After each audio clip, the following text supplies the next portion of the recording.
Hello, Benevolent History here, and I'm giving you a live commentary battle on the grassy flatlands. I'm commanding the people of Pontus, and my opponent, his name is the PARSA, Seananners, is commanding the Macedonians. I'm currently asking him if mind if I record, because I asked basically everyone. I ask everyone whether or not they want to be recorded to avoid any angry people. Apparently my opponent is a watcher of mine. He watches some of my videos, though he's one of the few people who do so. You can see that. You'll probably see that there's basically no one who watches my videos, but it's alright. At least some people watch it.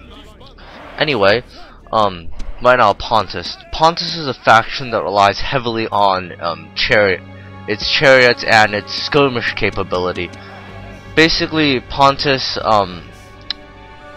chariots will counter any faction's cavalry superiority, and because Pontus has chariot archers, and they could bring up to like 8 missile troops. You see, they have 6. They can bring up to 6 regular archers and 2 horse or chariot archers. So they do pretty okay against other factions in skirmish department.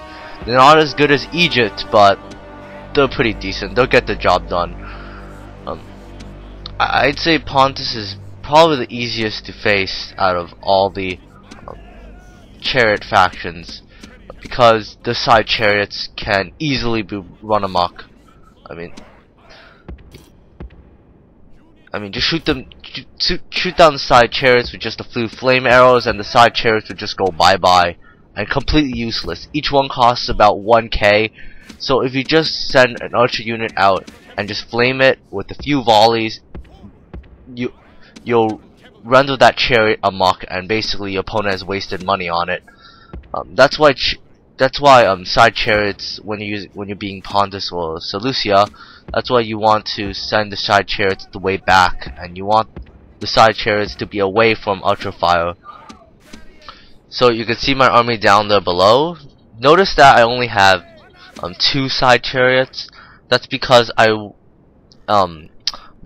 you're facing against a faction that has relatively strong infantry, you don't want to bring masses of side chariots. Instead, if your opponent's playing as a faction that has better pike infantry than you, such as Macedon, Carthage, or Greece, as Pontus, you really want to go for a more heavy cav rather than side chariots. Maybe 1 or 2 side chariots, but more than that is just a complete waste.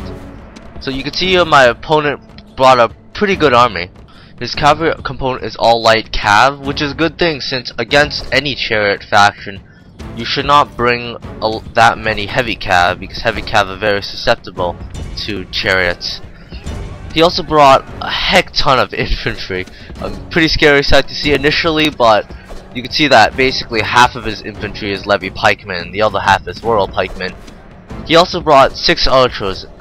My opinion, he made a not that big of a blunder, but still it's a noticeable mistake.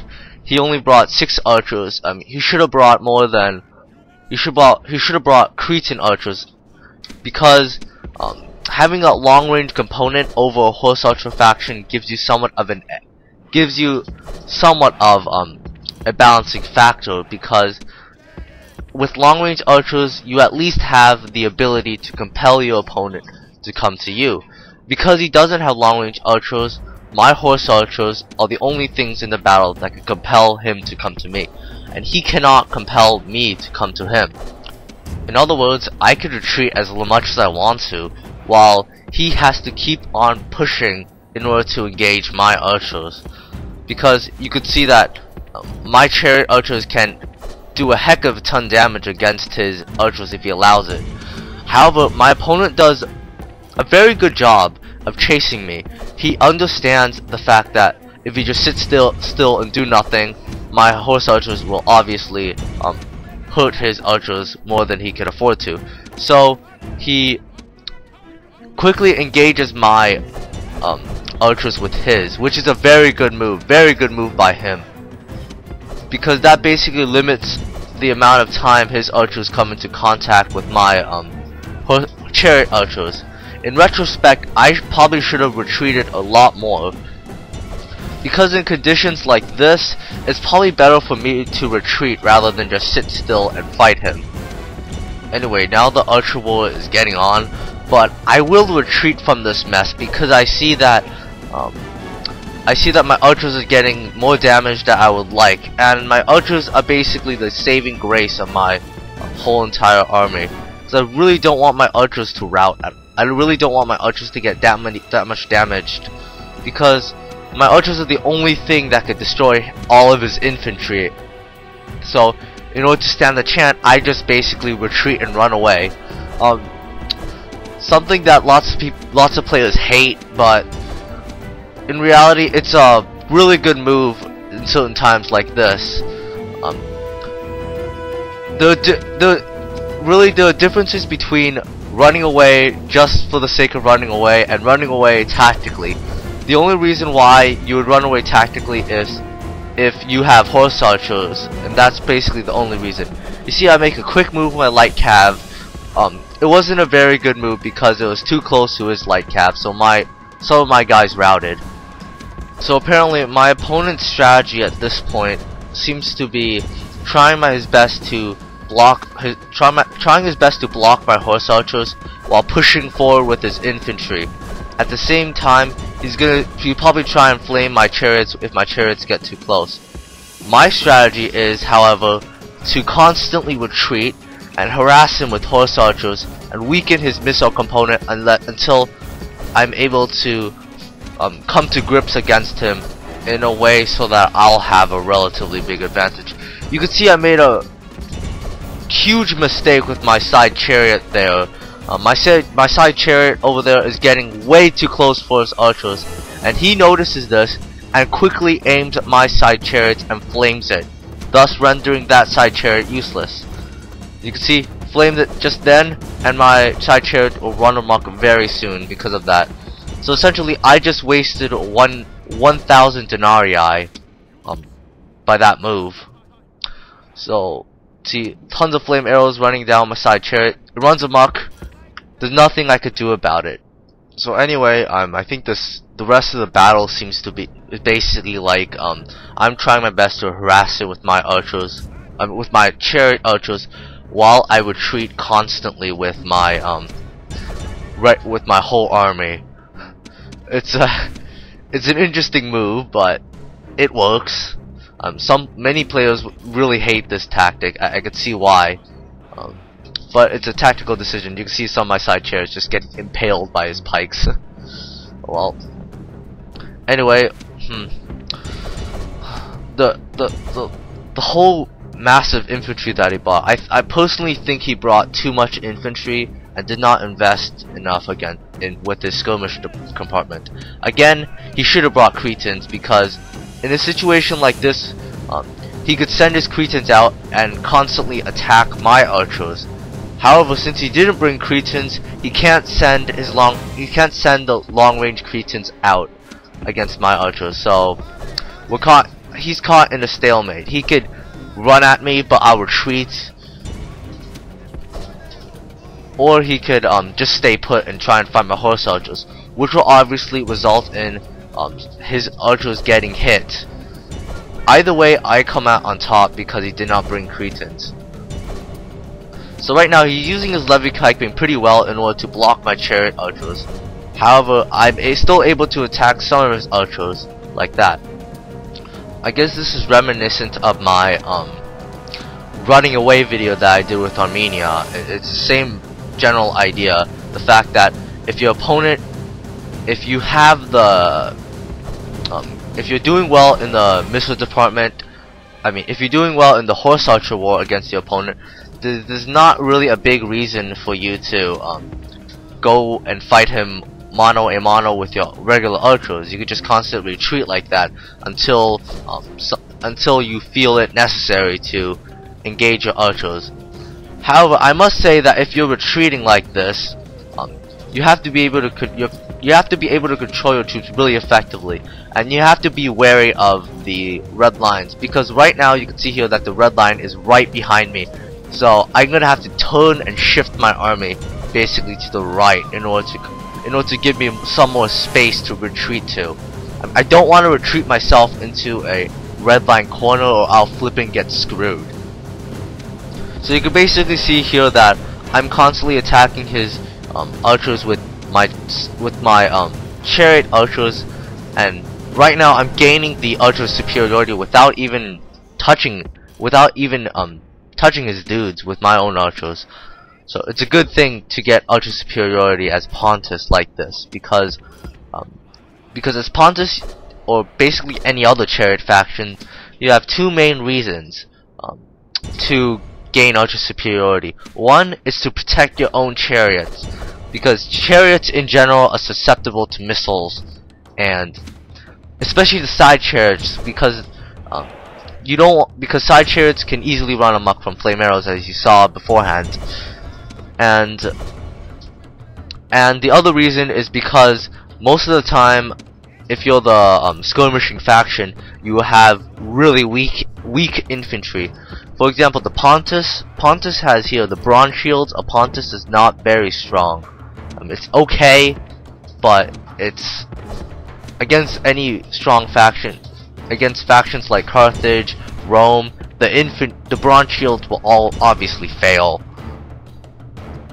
So in order to compensate, you need those archers to win you the battle, essentially in the end game, because the archers can easily counter infantry. Now, my opponent here, you can see that I'm just constantly retreating, and right now I'm basically facing the other direction of the deployment zone, which is rather funny. You can see how my opponent makes a good move with his light cav. He's trying to threaten my archers, which is a good move, because he really needs to take down my archers because I'm killing his. But I realize this, and I send my side chariot up.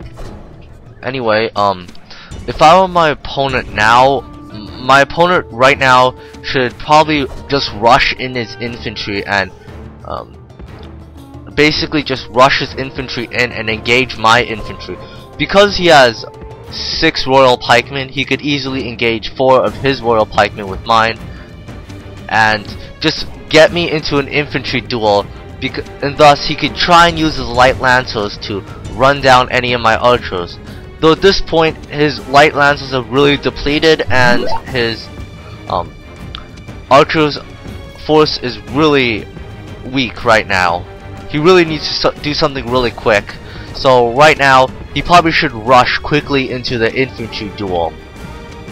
At the same time, he could use his remaining archers to try and flame my remaining side chariot at the very least, and use his levy pikemen and maybe his remainder 2 royal pikemen to either flank me or protect his own troops. However, since I have archer superiority, I could just let my infantry die right now, and it won't be that big of a, well, it would be a big of a mistake. It would be a big loss, but it's not as bad because I have the archers to compensate.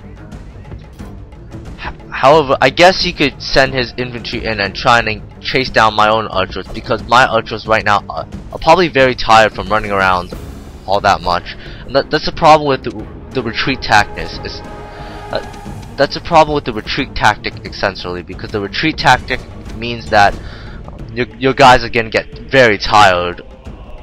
Anyway, I believe we're going to the melee engagement soon, probably about a minute or so from now. I mean, skirmishing is very boring to watch. I'm sorry about that, but skirmishing is a necessary skill to